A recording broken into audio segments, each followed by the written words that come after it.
Have you ever read a thriller that you just couldn't put down? Well, today we're going to break down just one chapter from The Convergence to see how they build that incredible tension, using a few classic thriller tricks to get you hooked from the very first page. And there it is, the classic thriller formula, right there in front of us. You've got your determined hero, a ticking clock you can't ignore, and stakes that could literally change the world.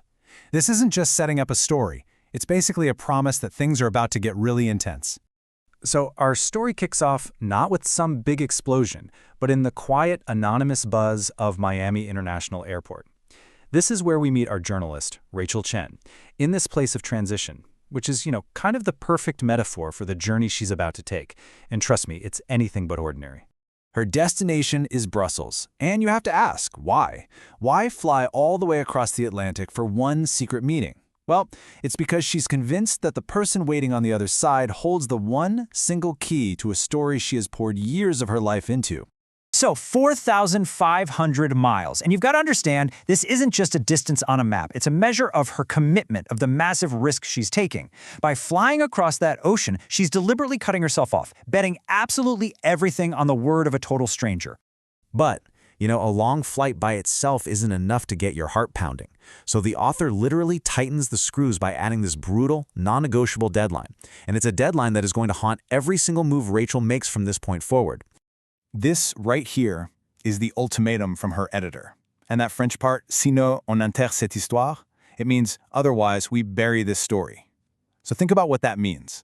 This isn't just a quest for truth anymore. It's a fight to keep her entire story from being killed off completely. If she fails, 2 years of her work just vanishes. And the deadline is just relentless. 3 days. That's it.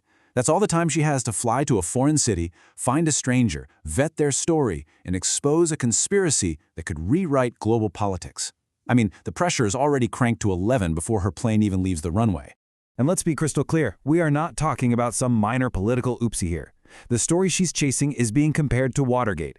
We're talking about the kind of revelation that doesn't just end careers, it topples governments and redraws alliances. The stakes, they just couldn't be any higher. But don't for a second think this is just some wild goose chase. This isn't a random hunch. This flight is her last, desperate, calculated move. It's the big finale after 2 solid years of putting together a puzzle that nobody else even knew existed. And as you can see, she's not going in blind. She has this whole investigation file. There's that one cryptic message from a German number that kicked this whole thing off, 2 years worth of her own notes, and even data on these super suspicious financial transactions. She basically has every piece of the puzzle, except for one, the human element, the source who can tie it all together. Which brings us right to the heart of this massive gamble, the stranger, the person she's flying 4,500 miles to meet. Everything, her career, the story, maybe even her life, it all hinges on this one unknown individual.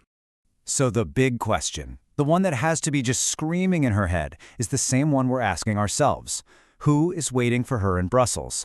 Is it a whistleblower with a conscience? A traitor with an agenda? Or is this whole thing just a trap? The terrifying part is, she has absolutely no way of knowing until she lands.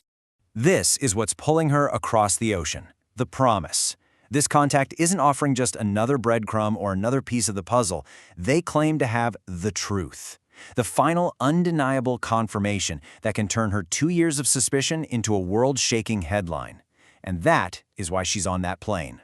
And so, this is it. We arrive at the point of no return.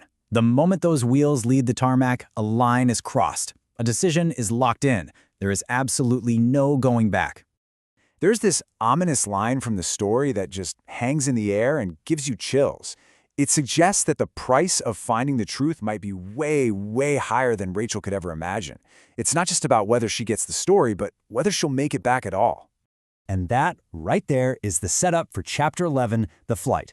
It's a perfect storm of suspense, sky-high stakes, and the complete unknown. It masterfully launches the story and leaves us with a really provocative question to think about. If you held a piece of a truth that could change the world, what would you risk to reveal it?